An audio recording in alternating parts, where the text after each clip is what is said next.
Directo al cine, porque ya es viernes y está aquí directo Daniel González. Mi querido Dani, ¿cómo estás? Qué Bien, privilegio tenerte aquí. Muy buenas noches. Después de lo que vimos. Después de lo que vimos. Qué tierno, ¿no? Sí, qué qué tiernas hermoso. escenas. Sí, Qué sí, tiernas lo que escenas. sigue no es tan... No es tan tierno, caray, sí. pero es importante hablarlo porque han aparecido precisamente las noticias. El lunes 29 de abril, mientras la estudiante Aide tomaba clase, Dani, amigos de directo, de matemáticas en un salón del Colegio de Ciencias y Humanidades Oriente, el CCH, con otros 10 estudiantes, repentinamente dobló su cuerpo y cayó mientras decía sentirse mal. Algunos testimonios de los presentes dicen haber escuchado un desplome, un sonido parecido a cuando se destapa un refresco.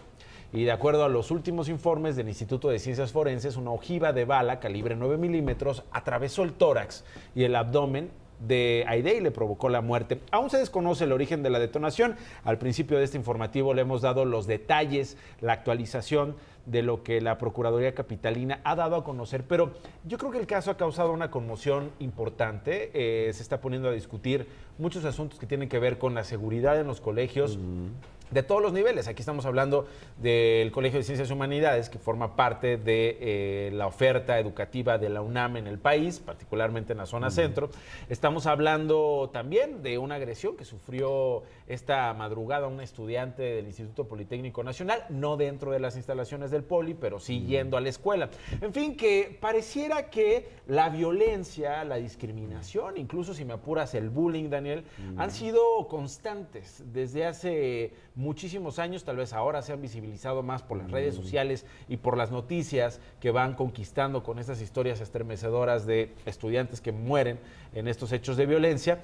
Y yo te preguntaría, Daniel, para contextualizar un poco este seguimiento que hemos dado directo aquí en Excelsior Televisión sobre este y otros casos, ¿qué ha hecho el cine, qué ha habido en la historia del cine respecto a asuntos que tienen que ver con violencia en un entorno educativo? Sí, pues mira, yo seleccioné 4 películas, excluí, Nacho, todos estos filmes de tiroteos masivos en los Estados Unidos, que son prácticamente un género cinematográfico, y quise concentrarme en esas películas que hablan sobre ese pequeño espacio que es la escuela, que en principio uno quisiera pensar que puede contener la violencia, el horror, pero que en realidad reproduce lo que hay más allá de los muros de la escuela. La primera película que seleccioné es un clásico del cine británico que se llama If, de 1968, de Lindsay Anderson, que habla justamente sobre un colegio público en Gran Bretaña de varones, donde hay alumnos de mayor grado que les dan la actividad de prefectos y que hostigan, violentan a sus compañeros, y esto genera pues mayor violencia. Entonces aquí Lindsay Anderson trata el tema de la violencia un poco satíricamente, bueno, tal vez no un poco, bastante satíricamente, porque la violencia de los agredidos se ve como una forma de reaccionar frente a lo que han vivido y a lo que han sufrido. Y la película ganó la Palma de Oro en el Festival de Cannes, estuvo prohibida en varios países por su retrato tan descarnado de la violencia. Y un dato interesante es que el protagonista, Malcolm McDowell, le valió esta película para ser elegido por Stanley Kubrick para el otro gran clásico que es Naranja Mecánica. El segundo filme que elegí son 30 años después, en 2008 en Francia. Es una película que se llama La Clase, que también ganó la Palma de Oro, y es muy interesante porque este filme de Laurent Cantet es, digamos, docuficción, porque el protagonista, el profesor, es un profesor en la vida real que escribió una novela semi-autobiográfica. Los alumnos que vemos en la película son alumnos reales, y es una escuela secundaria en el distrito 8 de París, que es una zona de clase trabajadora, y lo que la película retrata son todas estas tensiones de clase, interraciales que hay en esa zona de París, y cómo el profesor tiene que lidiar e interactuar con ella. ¿La tercera cuál es? Es una película rusa, El discípulo, de 2016, de Kirill Serebrennikov. donde un fanático religioso hostiga y amedrenta a sus compañeros recitándoles versículos de la Biblia, y esto genera una enorme tensión entre los alumnos, con los profesores, con las autoridades. El chico que representa el papel es muy perturbador y creo que es un gran retrato de lo que puede ocurrir cuando un alumno desatado puede generar una reacción en cadena.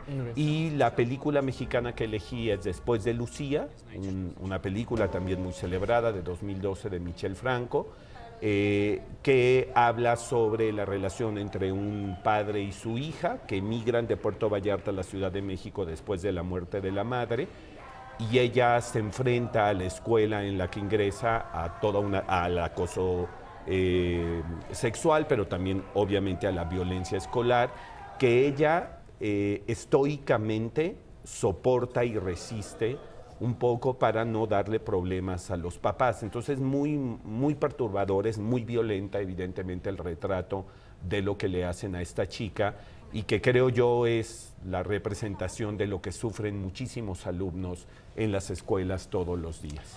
Bueno, impresionantes y muy potentes estas 4 películas para contextualizar precisamente esta violencia dentro de las aulas. Ahora, Dani, si me permites, ¿cuál es el estreno de la semana que recomiendas para verla esta noche, para verla este fin de semana?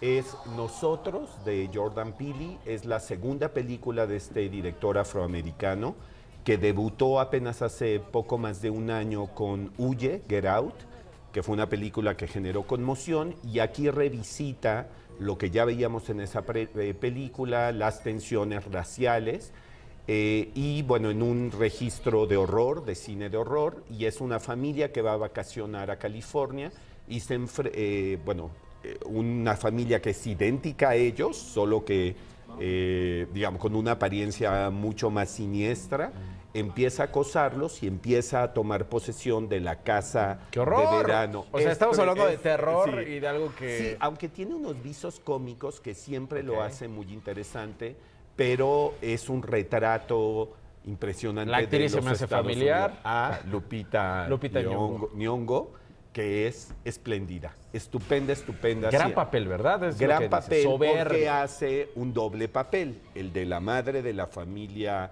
original, digamos, y de la doble, que evidentemente está maquillada, pero espléndida.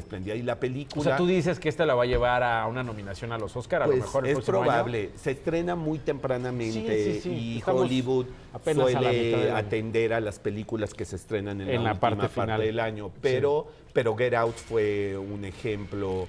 Se estrenó en enero y la tomaron en cuenta. Entonces, probablemente Lupita Nyong'o es espléndida. Espléndida. Bueno, que muchos ya las queremos apropiar, ¿no? Y dicen, de origen mexicano. Sí. Bueno, no, la verdad no. Digo, nació aquí por accidente. Sí. Pero, digamos, es una actriz que tiene una carrera corta, pero esta película la consolida muy bien. de una manera impresionante. Pues si lo dices tú así, mi querido Daniel, así es. Te agradezco muchísimo, A ti, Dani. muchísimas Gracias, de verdad. gracias. Gracias. Feliz fin de semana. Muchas gracias.